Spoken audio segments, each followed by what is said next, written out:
বইমেলা থেকে অনেকগুলো বই কিনেছি। এই বেশ কিছু লেখা আমার এত চমৎকার লেগেছে, জায়গাটা আরেকটু সুন্দর হতে পারতো। বইমেলা থেকে অনেকগুলো বই কিনেছিলাম, তার মধ্যে একটা বই হচ্ছে মনে পড়ে মনও পড়ে, সালমান হাবিবের লেখা এই বইটি। বেশ আগ্রহ নিয়েই আমি বইটা পড়া শুরু করি। আমার শুরুতে এই বেশ কিছু লেখা আমার এত চমৎকার লেগেছে, আমি একটু যদি পড়ে শোনাই আপনাদের। উৎসর্গের যে লেখাটা, উৎসর্গের লেখাটা আমার কাছে এত চমৎকার লেগেছে। লেখাটা ছিল এরকম: কিছু কিছু মানুষ আছে যারা কোনো ধরনের পূর্বাভাস ছাড়াই একদম হঠাৎ করেই হারিয়ে যায়। সেই সব মানুষের শূন্যতা যতটা না পোড়ায়, তার চেয়ে বেশি পড়ে যায় এটা ভেবে যে কী এমন দৈব কারণে মানুষ এমন হুট করে হারিয়ে যায়। জীবন থেকে চলে যাওয়া সেই সব মানুষ যাদের কথা মনে পড়লেই মন পুড়তে থাকে। খুব চমৎকার লেখাটা উনি লিখেছেন। আমি প্রত্যেকটা কবিতা পড়েছি এবং প্রত্যেকটা কবিতায় মার্ক করে রেখেছি একদম, যে বিশেষ বিশেষ কোন কোন জায়গায় আমার ভালো লেগেছে বা কোন কোন জায়গায় মনে হয়েছে যে এই লাইনটা খুব চমৎকার লিখেছেন তিনি, বা এটা জীবনবোধ থেকে এত সুন্দর একটা লাইন কিভাবে আসে। আর কিছু কিছু জায়গায় মনে হয়েছে যে এই জায়গাটা আর একটু সুন্দর হতে পারতো, হয়তো যতটা সুন্দর সেটাও যথেষ্ট, বাট হয়তো আর একটু সুন্দর হতে পারতো। বাট অধিকাংশই কবিতাই চমৎকার কবিতা, আমি বেশ ভালো লেগেছে। আমি যদি একটা কবিতা আপনাদের পড়ে শোনাই, আমার কাছে একটা কবিতা দারুণ লেগেছে, সেটা হচ্ছে না ফুরানো রাত। তিনি এখানে লিখেছেন: কোথাও যোগাযোগ কমে গেলে অন্য কোথাও তুমুল যোগাযোগ গড়ে ওঠে।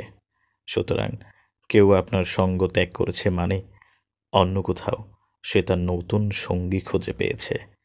সূর্যের উদয় অস্ত মানেই শুরু আর শেষ না।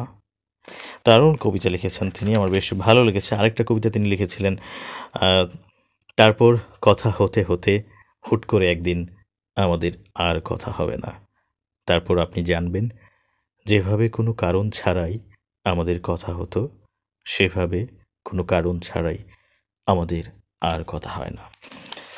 সালমান হাবিবের বেশ দারুণ যে লিখেছেন, আমি এটা অবশ্যই বলতে বাধ্য হচ্ছি, চমৎকার লিখেছেন। এটা তার মনে পড়ে মনও পড়ে বইটি। তাছাড়াও তার বেশ কিছু বই আছে আমি দেখতে পাচ্ছি, যেটা যে অতটা দূরে নয় আকাশ, বা ভালোবাসি একটি কবিতার নাম, বিরাম চিহ্ন, আমায় তুমি ফিরিয়ে নিও ফুরিয়ে যাবার আগে।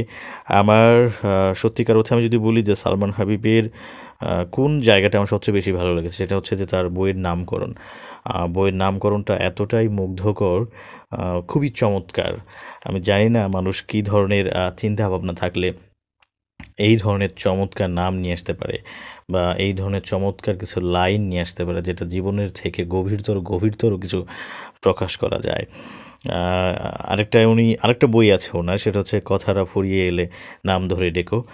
মানে এত এত স্নিগ্ধ এবং এত চমৎকার নাম বইগুলোর, যারা কবিতা পাঠক আছেন আমার কাছে মনে হয় যে তাদের কাছে বেশ চমৎকার লাগবে বইটি। এবং এই বইটির শেষে কিছু কথা আছে, আমি যদি কথাগুলো বলি, যেমন তিনি লিখেছেন: কোনো কিছু চোখে পড়লে সেই দৃশ্য কাটিয়ে ওঠা যায়, কিন্তু আপনাকে তো আমার মনে পড়ে, এর থেকে উত্তরণের কী উপায়।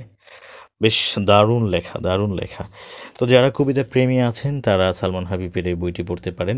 এটা তার চমৎকার একটি বই, মনে পড়ে মনও পড়ে। আশা করি আপনাদের ভালো লাগবে।